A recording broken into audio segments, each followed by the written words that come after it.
성숙된 마태복음 28장 19절 20절입니다.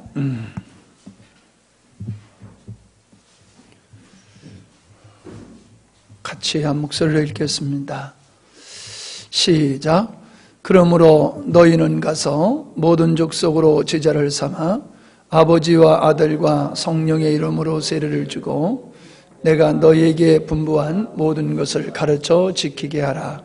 볼지어다 내가 세상 끝날까지 너희와 항상 함께 있으리라 하시니라. 아멘. 연세가 돼서 점점 힘이 없어지는 게 아니라 어저께 이상하게 하나님이 잠을 안 재우시고 기도를 시키시더라고요. 그래서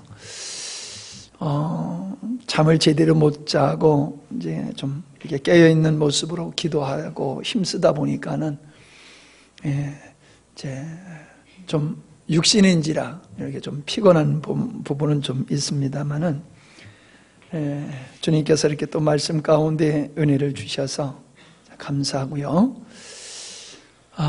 오늘 말씀의 제목은 당신은 주님의 팬입니까? 제자입니까? 이런 제목으로 말씀을 나누려고 합니다. 예수님께서 공생애를 통해서 하신 일은 별로 없습니다. 고작 12명의 제자를 양성한 것밖에 없으십니다. 그 중에 한 사람 또 유다는 배신자로서 그 제자들의 수에서 제외되었지요. 예수님은 신학교를 만드시지도 않으셨고 예배당을 짓느라고 고생하시지도 않으셨고 선교센터나 복지센터 이런 것을 운영하시지도 않으셨습니다. 더 놀라운 것은 제자들을 모아놓고 구약을 가르치는 성경 공부반을 만들어서 성경을 가르치는 일도 하지 아니하셨고 교단을 만드시는 일도 하지 않으셨습니다.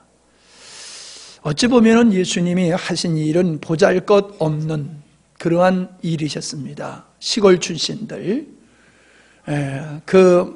참 사회적으로 보면은 별 관심을 갖지 않는 그런 사람들의 무리 가운데서 지나면서 그런 예수님의 제자를 삼으신 분들도 대부분 그러한 어부인, 사회적으로 상류층의 인사들이 아닌 소위 말해서 하류층의 그런 사람들을 제자로 삼으신, 그것도 많은 숫자도 아니고 12명을 제자를 삼으신 그 일, 그것밖에 없습니다.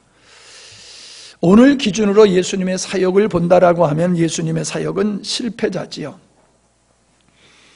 틀림없이 모두가 예수님의 사역을 오늘의 우리들의 관점에서 보면은 실패작이다, 그렇게 평가할 수밖에 없으실 것입니다.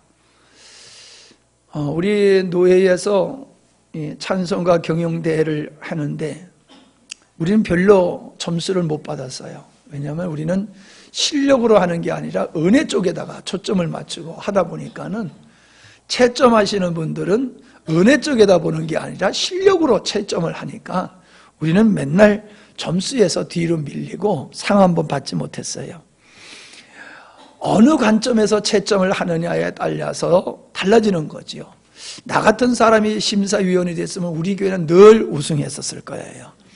그러나 실력 그럴 수밖에 없잖아요. 경영대회니까. 그러니까는 실력으로 보는 게 맞지요.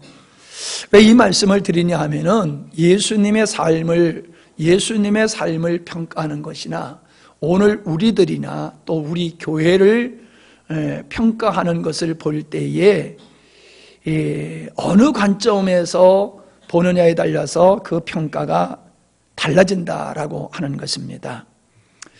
예수님은 12명의 제자들과 12명의 제자들을 어떻게 제자를 삼으셨느냐라고 하는 것은 다른 특별한 프로그램이 있지 않습니다.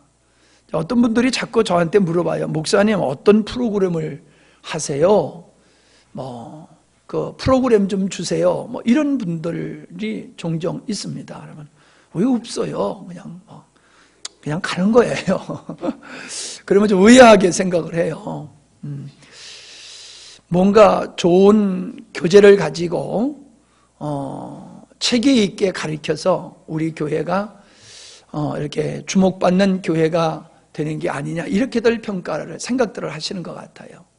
근데 사실 우리 이렇게 특별한 교육이 있지 않잖아요. 예수님도 그러셨어요. 제자들을 모아놓고 무리들한테 말씀하신 후에 뒤에 제자들이 선생님 그 말씀이 뭔 말씀인지 모르겠어요. 그랬더니 나중에 제자들만 놓고 다시 한번 가르치시는 일은 있어도 성경을 창세기서부터 쭉 말라기까지 가르치시고 역사서 또 시가서 예언서 이렇게 선지서, 대선지서, 소선지서 이렇게 나누어서 가르치신 적이 없어요. 그냥 제자들하고 함께 먹고 마시고 지내시면서 동고동락한 게 전부셔요. 다른 사람들 왔을 때 설교하신 말씀 제자들도 같이 들은 거 그냥 고작 그거밖에 없어요. 그런데 그렇게 3년 동안 예수님과 함께 했던 그 12명의 제자들은 세계를 복음화시키는 데에 초석이 되었다라고 하는 것입니다. 참 신기한 거지요. 특별한 신학교육을 받은 것도 아니고 특별한 어떤 훈련을 받은 것, 어떤 코스를 마친 것도 아닌 그들이 3년 후가 지내서는 세계를 복음화시키는 기초를 그분들이 놓았다라고 하는 것은 아주 굉장한 사건이다. 우리가 그렇게 볼 수가 있습니다. 사실 교회의 복음의 전파는 사도들이 했지만은 내면을 보면 주님께서 사도들을 붙드시고 12제자들을 붙드시고 그렇게 하신 것이지요. 그런데 주님께서 12명의 제자들을 양육하신 후에 승천하시고도 성령으로 임하셔서 그 12명을 붙들고 세계 복음화를 이루시는 일을 하셨다는 거지요. 주님은 다른 사람들을 붙들고 그 인류를 구원하시는 복음의 역사를 땅끝까지 전파하지 아니하시고 당신께서 3년 동안 양육한 그들을 붙드시고 그들을 통해서 그 거룩한 역사를 이루셨다라고 하는 것입니다. 그것은 12명의 제자들이 주님이 원하는 그 제자로서의 모습을 지녔기 때문이다라고 하는 겁니다. 하나님은 다른 사람을 쓰시지 않았습니다. 그들을 쓰셨습니다. 그들을 쓰셨어요. 이게 중요한 겁니다. 자, 우리가 제자라고 하는 것은 사전적 의미를 보면은 스승의 가르침을 받거나 받는 사람이다. 그래서 스승의 가르침을 받는 사람을 제자라고 합니다. 그러니까 선생님들이 학생들을 가르쳐서 우리 제자다, 내 제자다 이렇게 얘기하고, 교회에서도 이제 중고등부를 가리킨 교사들은 내 제자, 청년을 가리킨 그런 지도자는 또 내 제자, 그래서 목사님들도 성도들을 가리켜서 내 제자다 이렇게들 표현을 하십니다. 왜냐하면 말씀으로 가르쳤기 때문에 가르침을 받은 자들을 가르친 자의 제자라고 표현을 합니다. 그러나 우리가 성경에서 말하고 있는 제자라고 하는 참 의미를 우리가 온전히 깨닫기 위해는 부족한 사전적인 대답인 것 같습니다. 성경에서 말씀하고 있는 제자라고 하는 것은 더 큰 의미가 있는데, 쉽게 얘기하면, 아주 쉽게 얘기하면 복사품이라는 거예요. 무슨 품? 예, 복사품이야, 복사판. 예. 붕어빵이라고 그랬죠? 예. 아주 꼭 빼어 닮은 사람을 붕어빵이라고 그래요. 붕어빵 기계 있잖아요. 거기다 딱 해서 붓고 하면은 똑같은 거, 계속 똑같은 거 나오잖아요. 그래서 붕어빵이라고 그러죠? 복사품이라는 거예요. 예수님의 복사품. 이 말을 바꿔서 얘기하면 예수님과 같은 사람을 얘기하는 거예요. 예수님이 말씀하시는 제자라고 하는 것은 예수님과 같은 사람을 예수님의 제자라고 얘기하고 있는데, 요한복음 13장 15절에 보니까는 예수님은 내가 너희에게 행한 것 같이 너희도 행하게 하려 본을 보였노라고 말씀하고 계세요. 그러니까 그 말씀이 그 말씀이잖아요. 내가 행한 것 같이 그들도 행하게 하려고 그들을 3년 동안이나 동고동락하면서 내가 제자로 양육했다라고 하는 말씀입니다. 본을 보였노라. 예수님의 교육 방침은, 예수님의 교육의 방법은 본을 보이는 것이었다는 거예요. 주로 예수님은 가르치는 일도 하셨어요.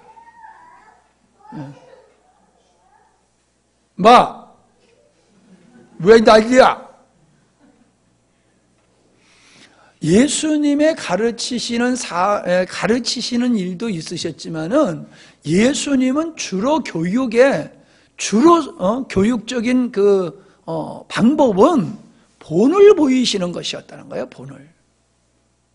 그러니까는 아무리 지식이 많아도 삶이 없으면 안 되는 거거든요.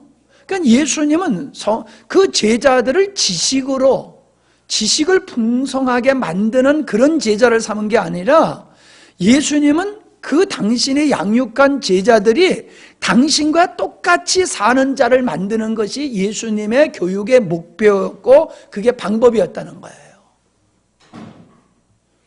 우리는 부모님의 말씨를 따라서 말을 합니다.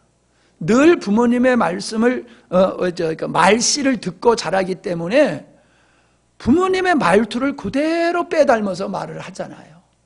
본을 받는 거잖아요. 본을 받는 거잖아요. 오늘 우리들이 교회에서 교육을 하고 또 교육을 받는 것을 좋아하고 교육받은 것을 자랑하는 분들은 내가 하나님의 말씀대로 살려고 하는 데에 초점을 맞추고 교육을 받고 교육을 하기보다도 진리를 아는데, 그냥 하나님을 아는 것에다가 더 중점을 두고 성경 공부를 하고 받고 그러는 것 같아요. 제자 훈련은 성경을 아는 데 있는 게 아니라 주님과 같이 사는 제자가 되는 삶의 목표가 되어야 될 줄 믿습니다. 자, 다시 말씀드립니다.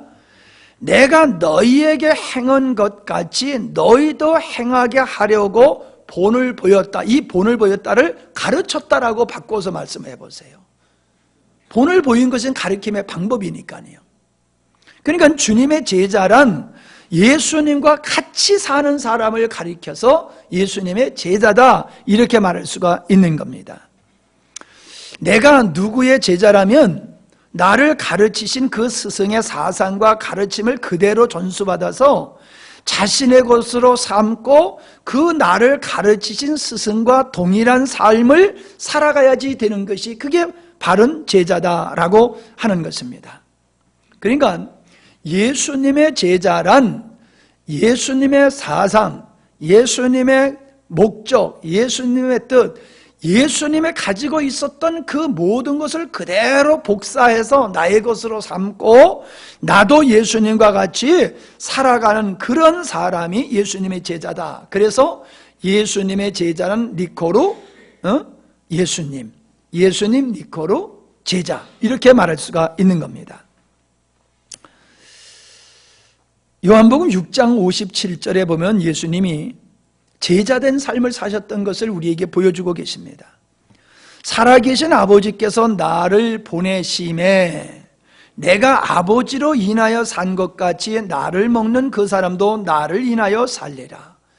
예수님이 어떻게 살았느냐 하면 나를 보내신 그분, 나를 보내신 그분의 원함을 따라 그대로 살았다. 그러니까 예수님의 삶은 하나님의 복사품이다 라고 하는 말과 같은 거지요. 그러면서 주님께서 말씀하시기를 나를 먹는 자는 그도 나로 인하여 살리라 라고 했기 때문에 이걸 제자라는 관점에서 이 말씀을 보면 내게 배운 사람은 나와 같이 살아가야 되는 거다, 이런 말씀이 들 수가 있는 겁니다. 예수님은 하나님 아버지로 인하여 사셨고 하나님 아버지로 말미암아 사셨다. 그것을 우리에게 보여주고 있는 것이 내가 아버지로 인하여 살았다라고 하는 말씀이 될 수 있는 겁니다. 자, 그런데 우리가 조금 생각해 보면요, 예수님께서 12명을 데려다니면서 동고동락하시면서 내 제자야, 내 제자야 라고 하셨지만 그들이 진짜 예수님의 제자가 언제 됐을까요? 그들은 예수님을 쫓아다니면서 예수님의 제자다운 삶을 못 살았습니다. 예수님이 십자가 지실 때까지, 예루살렘에 예수님이 십자가 지러 올라가시는 순간까지 제자들은 예수님이 예루살렘에 올라가시면 왕이 되실 줄 알았어요.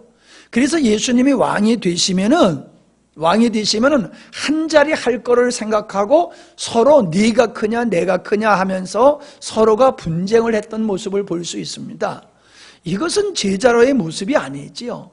주님의 제자의 모습은 결코 아닙니다. 그리고 예수님이 십자가에 못 박히실 때에 나 살겠다고 다 도망갔던 그들은 예수님의 제자의 모습이 아닙니다. 예수님이 부활하셨다고 하는데도 못 믿었던 그들, 예수님의 제자의 모습으로선 너무나 부끄러운 사람들이었습니다. 그러나 주님은 그들을 제자라고 말씀하셨어요. 그런데 정말로 이들이 주님께서 바라셨던 제자의 모습을 지녔을 때가 언제냐? 그때가 바로 성령 받고 그들이 땅끝을 향하여 복음을 들고 나갔을 때가 그때서부터 진정한 예수님의 제자였다라고 하는 것을 볼 수가 있습니다. 우리는 예수님의 제자들을 가리켜서 사도라고 말합니다. 이 사도라고 하는 말의 뜻은 보냄을 받았다는 얘기입니다. 보냄을 받았다. 그래서 히브리서 3장 1절에 보면은 사도 바울은 예수님을 가리켜서 우리의 믿음의 도리의 사도시며 대제사장이신 예수님을 깊이 생각하라, 이렇게 말씀하고 계세요. 예수님이 하나님이 보내신 사도라고 말하고 있습니다. 그 사도이신 예수님이 또 당신의 제자로 삼으신 그들을 세상에 보내실 때에 그들을 사도라고 또 얘기하고 있는 겁니다. 그런 의미에서 우리가 세상에 보냄을 받은 우리들도 사도입니다. 예수님의 선택받고 예수님의 말씀과 예수님의 행하심, 예수님의 죽으심과 부활은 우리가 이 육신의 눈으로 바라보지 못했지만은, 그러나 복음으로 우리를 낳으시고 우리를 이 세상의 복음의 증인으로 보내심을 받은 것은 그들이나 우리나 동일하다는 거예요. 여러분, 우리의 신분은 주님께서 우리를 제자로 삼으셔서 우리를 세상에 보내시고 계시다는 사실입니다. 나는 그리스도의 사도로서 이 세상에 살고 있다는 것을 여러분들이 기억하셔야 됩니다. 우리는 희한하게 사도의 말을 함부로 하면 이단에 정죄받는 것이 한국교회의 정서입니다. 여러분, 사도라고 하는, 소위 말해서 교회에서 보편적으로 말하는 사도라고 하는 것은 교단에서 얘기하는 예수님의 12사도, 그거는 누구도 그 자리에 들어갈 수가 없어요. 그러나 보세요. 사도 바울을 사도라고 얘기하고 있지 않습니까? 바나바도 사도라고 얘기하고 있습니다. 사도행전을 보면은 12사도 외에도 사도라고 이름 붙였던 사람들이 많이 있었음을 우리가 보게 됩니다. 그들의 부르는 그 사도라고 하는 것은 12명의 사도라는 의미가 아닙니다. 12명은 12명으로 끝나는 겁니다. 그러나 사도란 보냄을, 주님께 인류를 구원하라고 복음을 전하라고 보내심을 받은 자들이 사도라는 겁니다. 그러면 우리도 사도라는 거예요. 그렇다고 어디 가서 사도라고 자꾸 얘기하지 말고, 우리 목사님 사도라는 얘기 절대 하지 마십시오. 큰일 납니다. 그러다 보면은 이단되기 아주 딱 맞습니다. 그냥 우리끼리 이해하고 그냥 넘어가면 되는 거지, 그걸 또 이상하게 담대하게 우리 영광스러운 게 사도 목사님 이래다 보면은 이거 큰일 납니다. 골치 아파집니다. 그러니까 12명의 이 사도들이 진짜 예수님의 제자가 됐을 때가 언제냐? 사도로서의 삶을 살았을 때가 제자로서의 시작점이었다는 거예요.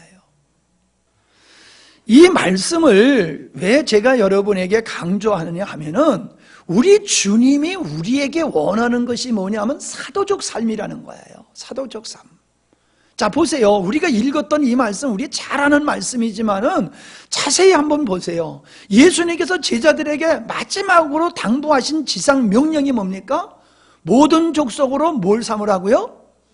제자를 삼으라. 그러니까는 모든 믿는 자는 뭐가 되어야 된다는 얘기예요? 제자가 되어야 된다는 거예요. 믿는 사람은 제자가 되어야 된다는 거예요. 그게 주님이 바라심이라는 거예요. 맞지요? 네, 맞아요.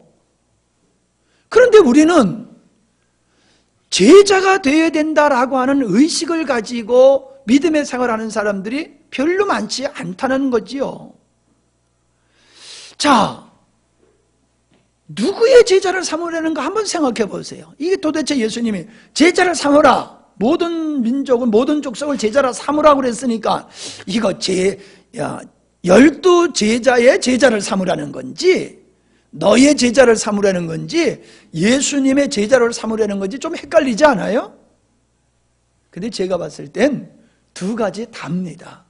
그러나 순서적으로 보면요, 먼저 제자들의 제자가 되어야 됩니다. 제자들의 제자가 되어서 그가 예수님의 제자가 될 수 있는 길이에요. 보세요. 제자가 제자를 낳는 것은 하나님의 보내심을 받은 사도이신 예수님께서 제자를 낳으셨고, 그 제자들에게 너와 같은 제자를 낳으라라고 하는 것은 내가 너를 제자로 삼았듯이, 만들었듯이 너도 또 제자를 만들어야 된다는 것은 궁극적으로 누구의 제자예요? 예수님의 제자예요. 에? 자, 보세요. 내가 자식을 낳았어요. 자식이 또 자식을 낳았어요. 그 손주 새끼 보고 뭐라고 얘기합니까? 어이구 내 새끼 그러죠? 아직 안 해보셔서 잘 모르는군요. 예, 손주를 보고 어이구 내 새끼 그래요. 그게 어떻게 내 새끼요? 내 새끼의 새끼지. 내 자식의 새끼잖아요. 뭐 새끼 하니까 이거 이상하게 생각하냐. 자식이잖아요. 맞죠? 근데 우리는 내 아들의 자식이라고 말하지 않아요. 내 새끼라고 말을 해요. 왜요? 연결됐잖아요. 똑같은 거예요. 예수님께서 제자를 만들었어. 그래서 제자와 예수님은 하나야. 그러니까 그 제자 보고 야, 너 같은 제자를 만들어. 그것은 결국 너 같은 제자를 만들면 그 제자는 내 제자가 되는 거야. 그 말씀이에요. 그래서 모든 족속으로 제자를 삼으라고 하는 것은 너의 제자를 먼저 삼으라는 거예요. 여러분은 저의 제자가 되어야 됩니다. 아무리 여러분이 나이가 많고 여러분이 아무리 사회적인 어떤 지혜에 있다 할지라도 목회자의 제자가 돼야지 주님의 제자가 될 수 있는 거예요. 나는 목사님의 제자가 되기 싫다, 나는 그냥 하나님과 직방하겠다, 그거는요 어린아이가 마치 나는 스스로 태어나서 스스로 장성하겠다라고 하는 것과 똑같아요. 왜 주님께서는 에베소서의 말씀에 말씀하시기를 사도와 선지자와 복음 전하는 자와 목사와 가르치는 자를 왜 교회에 세우셨냐면 그들을 통해서 주님의 제자와 같은 주님의 제자를 만들기 위해서 주님은 교회에 그런 일꾼을 세우신 거예요. 그런 사역적인 측면에서지 뭐 목사님이 제자를 삼으니까 목사님은 대단히 높은 분이고 목사님한테 배운 사람은 쫄따구고 이런 식으로 개념을 가지면 안 돼요. 우린 제자 그러면 벌써 그런 생각부터는 가져요. 계급의식을 갖는 거예요. 그래서 가르치는 분은 아주 대단한 분, 배우는 사람은 이거 뭐 별 볼 일 없는 이런 인식을 가져요. 아니에요. 오늘 낮에도 백부장이 내 위에도 상관이 있고 내 밑에도 하인이 있어서 나도 지시를 받고 내가 또 지시를 하지 않습니까? 이런 얘기를 했는데 이게 제자의 원리예요. 제자는 내 위로 스승이 있어야 되고 내 밑으로 제자가 있어야 되는 거예요. 그래서 제자이면서 제자를 양성하는 게 그게 제자의 원리예요. 그래서 절대로 제자를 양육한다고 해서 그 사람이 탁월하거나 우월하거나 높다 이런 개념을 가지고 생각하면 안 돼요. 하나님께서 그를 통하여 양육하신다는 개념에서의 제자의 의미가 이해가 되어야 될 줄 믿는 것입니다. 그래서 우리는 스스로 믿음에 성장할 수가 없어요. 반드시 빌립에게 말했던 이디오파 네시와 같이 우리에게 가르쳐주는 자가 없는데 어떻게 깨달을 수 있느냐, 이 말씀과 같고 예수님께서는 요한복음 21장에 내 양을 치라, 내 양을 가리키라, 이 말씀이 뭐예요? 제자를 삼으라는 거예요. 그래서 제자를 가르치는 이런 스승이 있어야지 제자가 낳고 그 제자가 또 제자를 낳아서 복음이 연속적이고 지속적으로 복음이 끊기지 아니하고 전파되어야 되는 원리를 우리에게 말씀해 주고 있는 것이다 라고 하는 것입니다. 내가 한국교회를 바라보면서 내 목회를 돌아볼 때에도 문제점이 이겁니다. 그냥 대중을 가르치는 교사의 역할은 해도 스승으로서 제자를 낳는 목회를 내가 제대로 못하고 있어요. 나만 그런 게 아니라 한국 교회가 그렇습니다. 교인들이 설교자를 원하지 나를 영적으로 양육하는 스승으로서의 목회자를 바라보지 않아요.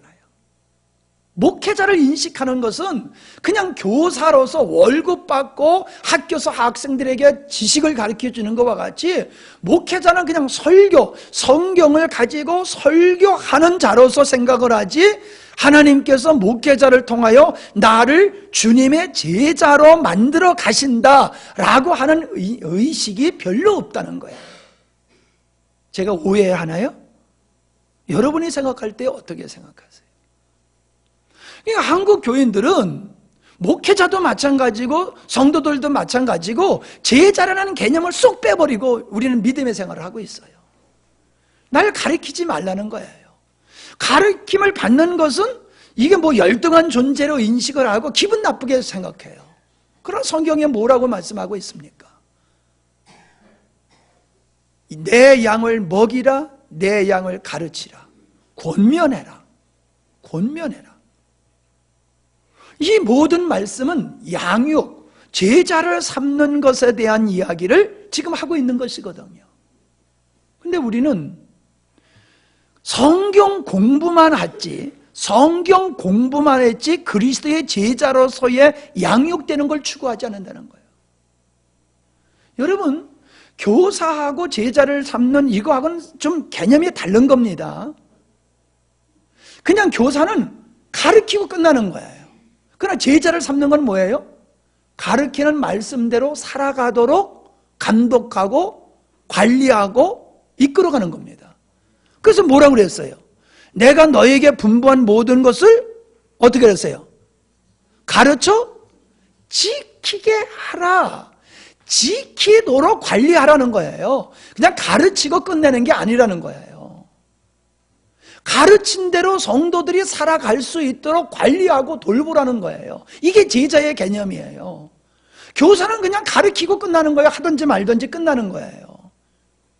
여러분, 목사님이 왜 자꾸 여러분의 삶에 간섭을 하고 타치를 하고 이러쿵저러쿵 왜 말을 많이 합니까? 가르쳐 지키게 하라라고 하는 것까지 사명을 감당해야 되는 거예요. 설교하고 끝나는 게 되는 게 아니에요. 선포된 말씀, 기록된 말씀대로 성도들이 사는지 안 사는지를 구별해서 그 말씀대로 살지 아니하면 권면하라는 거예요. 왜 이 말씀대로 안 살아? 이 말씀대로 살아야 돼 라고 권면하라는 겁니다. 감독하라는 겁니다. 그래서 성경에 이 사도들을 가리켜서 감독이라고 얘기를 하고 있는 거예요. 감독자. 여러분, 오늘 목사님들 보고 감독자라고 말하고 있습니까? 근데 목사님들은 감독자의 기능을 감독해야 되는 거예요. 감독은 감독을 해야 돼요. 효원이가 딴짓을 안 하나? 감독을 해야 돼요. 네. 집사님이 딴짓은 안 하나? 감독을 해야 돼요. 잘하면 격려해주고 잘못하면 똑바로 해. 그래야 돼요. 근데 이게 오늘날 한국교회 정서에서는 이게 없어졌다니까요. 감독자가 아니에요. 이거는 우리가 정말 그 부끄러운 얘기지만은 우리가 분명히 인식을 해야 됩니다. 이번에 이제 우리 친 목사가 이제 제가 타던 차를 이제 줬는데 교회에서 뭐 보험료를 주느냐 안 주느냐 이런 얘기를 하는데 그 차가 먼저 타고 다니던 차가 폐차 직전에 있던 차를 그걸 고쳐가지고 지금 몇 년을 탔는지 몰라요. 그러니까 얼마나 자꾸 고쳤는지 차가 점점 좋아지는 거예요. 자꾸 곤쳐가지고 차가 좋아지는 거예요. 그러니까는 그 행정을 보는 이 장로님이 하시는 말씀이, 그 차 폐차할 때는 아직도 모르는데 왜 그 차를 안 타고 장인이 주는 차를 타려고 드냐, 이런 식으로 말을 하더라는 거예요. 그 얘기를 들으니까 내가 속이 상하는 거예요. 폐차되는 차를 준 걸 가지고 그걸 자꾸 곤쳐가지고 쓸만하게 타고 댕기니까는 그건 폐차될 때까지 타고 댕기라 라고 얘기한다는 걸 보면서 어느 관점에서 보면 그 말도 틀린 말이 아니지요. 뭐 그렇다고 그 차를 지금 폐차한 것도 아니지만은, 그러나 중요한 것은 뭐냐 하면은, 당신들은 좋은 차 타고 댕기면서 부목사님은 그냥 밑창에 떨어져 가지고 그냥 너덜너덜한 차를 타고 댕기고, 가다가 그 교회에서 그거 곤쳐주는 그 집사님이 그러더래요. 목사님, 가다가 퍼지면은 절대로 끌고 올 생각하지 말고 그냥 거기다 버리고 오세요. 그런 차인데 그때까지 안 타냐고 말한다는 것은 그 어떤 경제적인 논리성으로 이야기하는 것으로 느껴지지 않는 거야, 내가 느껴질 때에.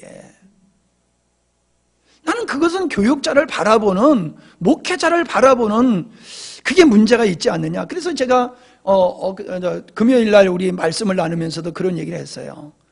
우리 최 목사가 하는 얘기가, 목사는 잘 차려입은 거지다, 그런 얘기를 했다고 하는 걸 여러분과 말씀을 나눴잖아요. 여러분, 목회자라고 해서 하늘과 같이 떠받들 필요는 없어요. 그러면 안 돼요. 그런 존재는 아니에요. 그러나 중요한 것은 뭐냐 하면은, 하나님께서 우리들의 신앙을 양육하고 제대로 믿음의 생활을 할 수 있도록 가르치는 사역과 감독하는 책임까지 부여했다는 것을 이해해야 될 줄 믿습니다. 아멘이지요? 제가 지금 고집 부리고 우겨대는 겁니까? 근데 한국교회가 복음으로 또 말씀으로 멀어지다 보니까는 이런 영적 질서가 깨지는 거예요. 그래서 그냥 다분히, 우리 교회는 안 그렇지만은 나가서 얘기 듣다 보면 그런 걸 많이 느껴요. 그냥 목회자는 그냥 설교꾼이야, 설교꾼. 그래서 교회에서, 소위 말해서 교회에서 월급 주고, 목사는 교인들을 위해서 그냥 설교해주는 설교꾼으로 인식되어 있다니까요. 담임 목사님이 오면 난리 법석을 치고, 부목사님이 가면 시궁둥하고 그래요. 그게 뭐야? 뭔가 잘못됐잖아요. 저는 방송국에서 목사라고 꼭 얘기하대요. 목사님이라고 안 그러고. 근데 불교에서는 항상 스님이라고 그러지 스라고 얘기를 안 한단 말이에요. 아니 근데 왜 기독교 방송국에서는 목사님이라고 안 그러고 꼭 어느 교회에 무슨 목사가 어쩌고 저쩌고 이렇게 얘기할 때나 속상해 죽겠어요. 그러면 어느 장로님이 그럴 때는 어느 장로가 이렇게 또 말 안 하더라고요. 또 거긴 또 어느 장로님이 이렇게 하고. 그래서 내가 목사님들한테 물어봤어요. 아니 이 목사라고 하는 것에 님자를 붙이는 게 이게 어떻게 되는 거냐? 내가 이제 물어봤어요. 그랬더니 부를 때는 존칭을 쓰지만 기록할 때는 그 직분에다가 님자를 안 쓰는 거래요. 맞아요. 호칭할 때는 직분에다가 님자를 붙이는 거지만은 글씨를 쓸 때는 그냥 직분만 쓰지 거기다 님자를 붙이는 게 아니라는 거예요. 그러니까 보세요. 대통령 님 씁니까? 그냥 대통령 이렇게 쓰지 대통령님이라고 안 그러잖아요. 근데 부를 때는 어떻게 해요? 대통령님께서 이렇게 얘기를 한단 말이에요. 그러니까는 방송에서 얘기할 때는 아무개 목사님 이게 맞는 거예요. 근데 안 그래요. 항상 보면 방송에서 보면은 아무개 목사 그래요. 내가 목사니까 대접받고 싶어서 제가 그러는 게 아니에요. 제가 상식적으로 볼 때에 이 시대를 볼 때에 가정에서도 부모의 권위가 실추되고 나라에서도 지도자의 권위가 실추되는 것 같이 교회에서도 지도자에 대한 권위가 무너지고 있다는 거예요. 난 이걸 지금 얘기하는 거예요. 권위가 무너지면 아이들을 어떻게 가르칩니까? 권위를 세우기 위해서 매를 치라고 그러는 거 아니에요. 징벌이 있는 거 아니에요. 권위가 있기 때문에. 권위를 세우기 위해서. 그냥 목회자가 성도들을 제자로 삼는 일에 가르치는 것으로 끝나면 안 된단 말이에요. 지키게 하는 일까지 목회자가 감당해야 되고 성도들도 그거를 마땅히 받아들여야 될 줄 믿습니다. 싫으세요? 예. 저는 그렇게 믿고 있는 사람이에요. 그래서 여러분들이 서로 집사님들을 부를 때에도 집사님이로 불러주세요. 예. 아무개 집사님, 아무개 집사님, 동생 같은 집사님한테도 아무개 집사님 이렇게 불러야 돼요. 그게 전 맞는 거라고 생각해요. 항상 우리는 그리스도 안에서 존중하는 마음으로 존칭을 붙이는 것이 덕이 되어지는 것이라 저는 그렇게 믿습니다. 예. 그래서 자, 우리가 이제 다른 예를 가지고 말씀을 살펴보면은요. 마태복음 16장 26절에 보면은 우리가 잘 아는 대로 예수님께서 제자들에게 뭐라고 말씀하셨냐 하면은 아무든지 나를 따라오려거든 자기를 부인하고 자기 십자가를 지고 나를 쫓을 것이니라 이렇게 말씀을 하셨습니다. 그러니까 예수님의 제자가 되려고 하면은 예수님의 제자가 되어야 한다라고 하면은 자기를 부인해야 된다는 거예요. 그래서 예수님은 제자들을 부르셨죠. 제자들이 성경에 보면 배와 그물을 버리고 예수님을 쫓았다고 그랬어요. 이 말은 바울이 말한 대로 군사로 모집한 자가 군사는 군사로 모집한 자에게 온전히 순종해야 된다는 것과 같이 우리가 예수님의 제자가 되기 위해서는 사사로운 일에 매여서는 안 된다는 거예요. 사사로운 일에. 심지어 주님은 내 부모나 처자식을 나보다 더 사랑하면 내게 합당치 않다. 그게 뭐예요? 주님의 제자로서 부모 처자식을 더 소중하게 여기면은 내 제자가 될 수 없다라는 말씀을 하시는 거예요.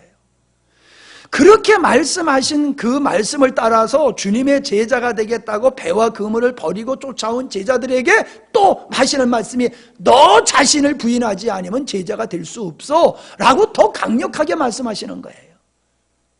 이것은 예수님의 제자의 삶이 어떠해야 하는가, 내가 예수님의 제자가 되려고 하면 어떤 것을 버리고 어떤 것을 손해보지 아니하면 예수님의 제자가 될 수 없다라고 하는 것을 우리에게 보여주고 있는 말씀이거든요.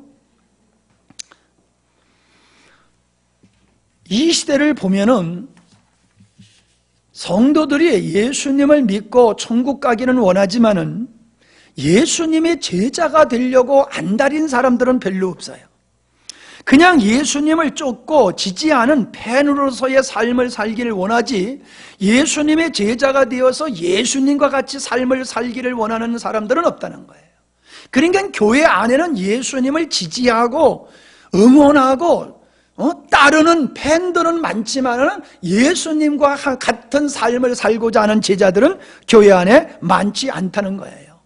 자, 팬과 선수를 한번 구별해 보세요.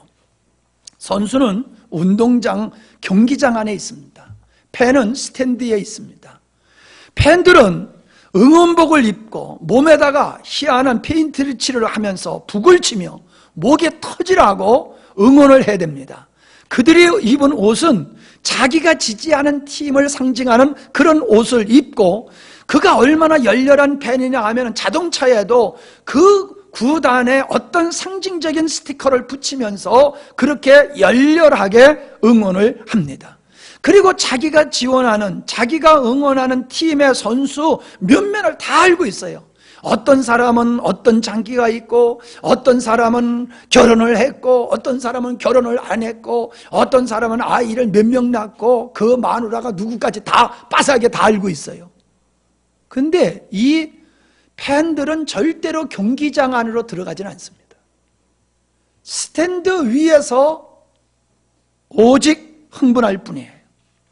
선수는 스탠드에 있지 않습니다. 선수는 경기장 안으로 들어가서 땀을 뻘뻘 흘리면서 경기를 치르는 것이 선수입니다. 팬들은요, 자기 팀이 이기면 좋아라 합니다. 자기 팀이 지면은 기분 나빠합니다. 누가 실수해서 졌으면 그 아무개 때문에 이번 경기 졌어. 그러면서 그 선수를 갖다가 별 달갑지 않게 생각합니다. 다음번에도 그 선수가 잘못해서 또 지면은 그 선수는 점점 미워합니다. 그리고 저놈은 우리 팀에서 뽑아버려야 돼. 저런 놈을 우리 선수, 우리 팀에다, 우리 경기 팀에다가 놔두면 우리는 만년 꼴찌 할 수밖에 하면서 어떤 선수를 퇴출시키려고까지 합니다. 감독이 잘못해서 경기가 지면은 감독을 원망하고, 이 선수가 잘못해서 경기를 지면 선수를 원망하고, 잘하기를 기대하다가 잘하면 좋아하지만 잘못하면 원망하다가 나중에 끝까지 자기가 원하는 대로 안 돼버리면 그 팀을 던져버리고 다른 팀 응원자로 바꿔버리는 거예요. 절대로 팬들은 땀을 흘리거나 그 팀이 승리하기를 위해서 어떠한 노력도 하지 않습니다. 팬은 그냥 경기를 지켜보면서 즐길 뿐입니다. 그들이 승리하면 자기들이 마치 잘해서 승리한 것 같이 그렇게 기분이 좋고 만족한 상태로 지나가는 사람들이 팬일 뿐입니다. 그 경기를 이기고 지는 일을 위해서 어떤 책임도 지지 아니하고 어떤 희생도 하지 아니하는 것이 바로 팬입니다. 평가를 할 뿐이고 원망만 할 뿐이고 즐거워할 뿐입니다. 그러나 선수는 그렇지 않습니다. 선수는 희생을 합니다. 경기에 대한 책임을 가지고 죽도록 뛰는 것이 바로 선수입니다. 바로 그 선수가 예수 그리스도의 제자다라고 하는 것을 우리에게 가르쳐주고 있는 겁니다. 우리는 요한복음 6장에서 오병이어의 사건을 볼 수 있습니다. 예수님께서 보리떡 5개, 물고기 2마리를 가지고 5,000명을 먹였습니다.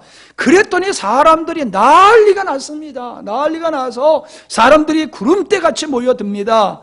그 예수님의 하신 일을 경험한 사람들은 예수님을 자신들의 왕으로까지 삼으려고 추대를 하고 난리를 칩니다. 그런데 예수님은 그들이 원하는 대로 왕이 되려 하지 아니하시고 혼자 스스로 산으로 떠나가시는 모습을 보게 됩니다. 다음 날이 되었습니다. 사람들은 또 예수님을 향해서 옵니다. 왜? 어저께 보리떡 5개, 물고기 2마리를 가지고 5,000명을 먹이셨는데 오늘은 어떠한 기사와 이적을 베푸실까? 기대감에 차가지고 예수님 계신 오병이어를 베푸신 그 장소에 다시금 찾아왔습니다. 그랬더니 예수님이 그곳에 계시지 않는 거예요. 예수님이 어디 계시냐 알아봤더니 배 한 척을 타시고 가버나움으로 가버리신 거예요. 그러니까 서둘러서 그 많은 무리들이 또 배를 구해가지고 배를 타고 예수님이 계신 가버나움으로 왔습니다. 원망 섞인 마음으로 예수님께 예수님 여기 계십니까? 우리 예수님 찾느라고 얼마나 애를 쓰고 고생하는지 모릅니다. 그렇게 말들을 하니까 예수님이 26절로 27절에 뭐라고 말씀하셨냐 하면은 나를 찾는 것은 표독을 본 까닭이요 떡을 먹고 배부르는 까닭이로다. 너희들이 지금 나를 왜 찾아오는 줄 알아?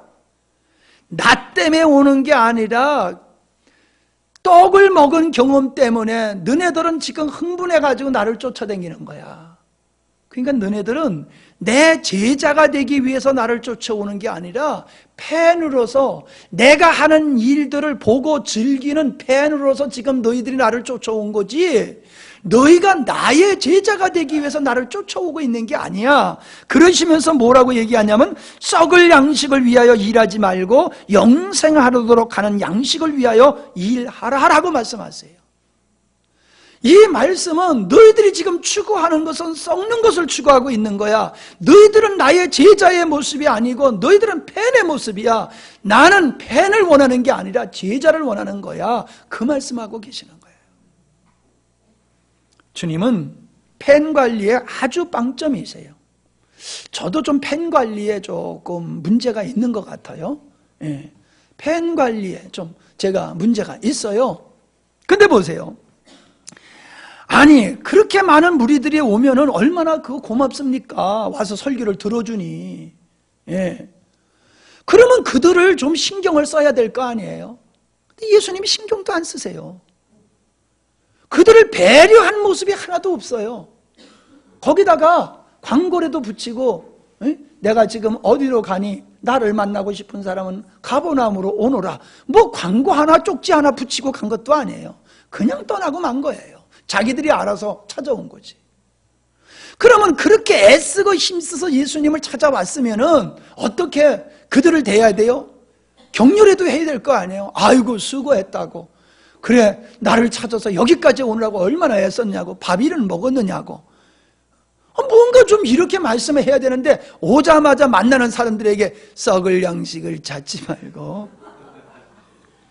영생하는 걸 찾아 인간들아. 이런 식으로 말씀하시는 거예요. 그러니 열심히 헐레벌떡 찾아온 사람들한테 격려의 말씀을 얻고 너희들은 지금 헛된 짓 하고 있는 거야 라는 식으로 모멸감을 주는 식으로 말씀을 하니 이 팬 관리를 얼마나 잘못하시는 겁니까? 예. 성도들이 자꾸 목사님한테 팬 관리 잘하라고 그러는데 팬 관리 잘못하면 골치 아픕니다. 예. 보세요. 그래서 제자들이 60절 6장 60절을 보세요.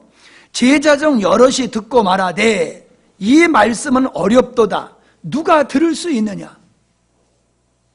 자, 그러면서 뭐라요? 예수께서 스스로 제자들이 이 말씀에 대하여 예수님이 하신 말씀에 대하여 수군거리는 줄 아시고, 자, 수군거렸다 이렇게 말씀하시고 그 다음에 뭐냐면 이 말이 내가 한 말이 너희에게 걸림이 되더냐? 걸림이 됐잖아요. 예? 썩을 양식을 찾으러 날 쫓아왔어? 너희들은 나를 왜 찾아왔어? 먹고 떡 문제 때문에 온 거 아니야? 그러면서 아주 매몰차게 푸대접을 했단 말이에요. 그러니까 제자들이 봤을 때 아니 그렇게 힘들고 어렵게 찾아온 저 사람들에게 좀 잘 좋게 얘기를 하지 아니하시고 이렇게 빼딱하게 말씀을 하시고 감정 건드는 식으로 말씀을 하십니까? 그래서 수군거렸다는 거예요. 수군거렸다. 말씀도 좀 잘 이해하도록 하시지 그렇게 말씀이 뭐 내 살을 먹고 내 피를 마시지 아니하면은 그건 뭐 알듯하기도 하고 모를 듯하기도 하는 이상한 말씀을 하시고 그러니까 제자들이 좀 속이 언짢은 거예요. 무슨 말씀을 저렇게 하시고 팬 관리를 왜 저렇게 하시나 그 말이에요. 수구거린 줄 아시고 걸림이 되느냐 이렇게 말씀하셨던 주님. 자 66절을 보세요. 이러므로 제자 중에 많이 물러가고 다시 그와 함께 다니지 아니하더라. 대부분의 사람이 예수님의 이런 행동에 의해서 실족하여서 그들이 다 떠났다는 거예요. 많이 떠나고 다시는 예수님께 돌아오지 않았다는 거예요. 내가 다시는 당신의 설교 들라 와나 봐라. 내가 그렇게 당신의 설교를 듣기 위해서 왔는데 나를 그렇게 모멸감을 주는 말을 할 수 있어? 나 기분 나빠. 나 자존심 상했어. 그러니까 나는 죽어도 당신 앞에 와서 다시는 이제 절대로 내가 말씀을 안 들 거야. 오지 않았다는 거예요. 다시 그와 함께 다니지 않았다. 다시금 예수님께 오지 않았다는 거예요. 그들이 누구요? 예수님을 왕으로 삼으려고 했던 사람이에요. 예수님의 열렬한 팬이었어요. 예수님의 열렬한 지지자였어요. 그랬던 그들이 예수님을 향해서 순간 등을 돌리면서 절대로 나는 당신과 관계를 않겠다라고 하면서 팀을 바꾸는 팬들과 같이 그렇게 예수님을 떠나는 이 수많은 사람들을 여기서 볼 수가 있습니다. 여러분, 팬은 팬입니다. 예수님의 제자들에게 묻습니다. 예수님이 제자들에게 묻으면 너희도 가려냐? 그랬더니 제자들이 영생의 말씀에 계시니 우리가 어디로 가겠습니까? 뭐예요? 제자가 되겠다는 거예요. 제자가 되겠다는 거예요. 근데 대부분의 사람들은 떠났어요. 오늘 우리들이 예수님의 팬으로 남아 있으려고 하는 사람은 이건 믿을 수가 없어요. 상황이 바뀌면 나 몰라라 하고 도망가는 사람이 될 수밖에 없는 거예요. 주님의 제자가 되겠다고 하는 그 12명도 십자가 앞에서는 다 도망갔었는데, 빵 문제를 가지고 예수님을 쫓는다라고 하면은 아무리 예수님을 좋게 얘기하고 예수님을 지지하고 예수님을 응원해도, 예수님을 따르고 예수님을 위해서 어떤 짓을 해더라도 그가 예수님의 제자가 아니고 예수님의 팬으로 남아있다라고 하면은 그 사람은 언젠가는 팀을, 지지하는 팀을 바꿀 수 있듯이 예수님을 떠날 수 있다는 것입니다. 저는 오늘날 성도들이 하나님 앞에서 내가 그리스도의 제자가 되기를 위해서 몸부림치는 것이 아니라 내가 예수님의 팬으로 남아있는 것을 영광으로 생각하고 제자인 줄로 착각하면서 살고 있는 모습, 이것이 너무나 안타까울 뿐입니다. 경기에서 승패에 패는 관심이 없지만은 선수는 승리를 위해서 죽도록 땀 흘리는 것입니다. 우리는 교회에서 하나님의 뜻이 이루어지는 일을 위해서 우리는 죽도록 뛰어야 됩니다. 예배도 예배가 부흥되기 위해서 우리는 죽도록 뛰어야 되는 겁니다. 그게 선수예요. 난 여러분 솔직히 여러분이 여기 나와서는 열심히들 해요. 근데 앉아있을 때 보면은 열심히 찬송 안 해요. 여러분 스스로를 보세요. 여기 나왔을 때는 얼마나 열심히 합니까? 그러나 여러분이 나오지, 찬양 리더자들이 아니고 앉아있을 때는 이런 이유 저런 이유 되고 그렇게 열심히 안 해요. 그러면 제자예요? 팬이에요? 선수예요? 팬이에요? 우리는 예배가 시작되기 위해서, 예배가 시작되기 전에 예배가 성공적인 예배가 되기 위해서 선수와 같이 우리는 기도해야 됩니다. 근데 왜 이렇게 떠드는 소리가 많아요? 기도는 안 하고. 찬양할 때 왜 찬송을 그렇게 열심히 안 해요? 팬이에요. 선수로 지금 예배에 참여하는 게 아니라, 제자로서 예배에 참석한 게 아니라 팬으로서 관람석에 앉아있는 팬과 같은 모습으로 예배에 참석하고 있지 않느냐는 거예요. 그리고 앉아서 평가만을 해요. 저 선수는 저렇게 잘못해. 저 선수가 이번엔 이렇게 했어야 되는데 왜 저렇게 했어? 아주 해설만 하고 앉아있지, 평가만 하고 있지, 자기는 안 뛰어요. 땀을 안 흘려요. 속된 말로 앞에서 찬양 인도하는 사람이 시원찮으면 열심히 기도하고 아니면 뛰쳐나와서 같이 하면 되는 거잖아요. 우리는 팬의 기질을 가지고 믿음의 생활을 하고 예배를 드리지, 선수, 제자의 모습을 가지고 우리는 예배에 참여하는 것이 너무 부족한 것 같아요. 교회가 어떤 일을 할 때에, 그 교회가 어떤 일을 할 때에 그 일이 성공적인 일이 될 수 있도록 책임을 지는 사람은 제자예요. 그리고 그 성공적인 일이 되도록 자신을 희생시켜 헌신하는 사람이 제자예요. 그러나 교회 일에 대해서 이러쿵 저러쿵 이야기는 잘하지만은 실제로 땀 흘려야 될 때 땀 흘리지 아니하고 책임져야 될 때 책임을 지지 않는 사람은 그 교회의 교인이라기보다는 팬이에요. 팬. 다시 말씀드립니다. 우리 주님은 제자를 만들기를 원하셨지 수많은 팬을 원치 않으셨어요. 오늘도 우리는 우리의 신앙이 예수님을 열렬히 쫓는 추앙하는 팬이 아니라 예수님과 같이 살아가는 제자가 되기 위해서 우리는 힘써야 될 줄 믿습니다. 좋은 교회, 아름다운 교회는 제자가 많은 교회입니다. 성숙한 교회는 제자가 많은 교회가 성숙한 교회입니다. 이러한 교회가 주님의 뜻을 이룰 수 있는 것입니다. 여러분들이 나는 예수님의 제자라고 생각한다라고 하면은 그 근거가 무엇입니까? 여러분들이 헌신과 경력과 직분과 열심을 가지고 종교적인 의식에 참여한 걸 가지고 내가 예수님의 제자가 되었다고 생각하면은 착각입니다. 그런 면을 본다라고 하면은 바리새인들은 더더욱 예수님의 칭찬을 받아야 될 사람들이었습니다.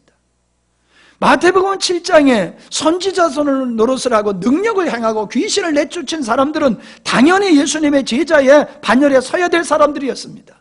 그러나 주님은 그들을 가리켜서 나는 너 모른다라고 말씀을 하셨다는 것입니다. 팬이라는 얘기입니다. 자기를 위해서 교회 안에서 열심을 낼 수 있습니다. 헌신도 할 수 있습니다. 직분을 감당하기 위해서 어떠한 헌신도 할 수 있습니다. 그러나 그거는 제자의 모습이 아닙니다. 그거는 팬의 모습일 뿐입니다. 여러분이 주님의 제자라고 한다라고 하면은 주님의 가신 길을 걸어가야 하는 겁니다. 주님이 하셨던 일을 여러분이 하셔야지 주님의 제자입니다. 주님은 열렬한 팬으로 여러분을 만족하시는 것이 아니라, 열렬한 팬이 아니라 목숨을 내놓고 주님과 같이 주님이 걸어가셨던 길을 걸어가는 이러한 제자가 되기를 원하는 것이 주님이심을 믿고, 이 오후 예배에 참여한 여러분들은 정말로 영광스러운 교회, 자랑스러운 주님의 제자들이 되시기를 바랍니다. 다음 시간에도 이어서 말씀을 드리도록 하겠습니다. 아버지 하나님, 감사합니다.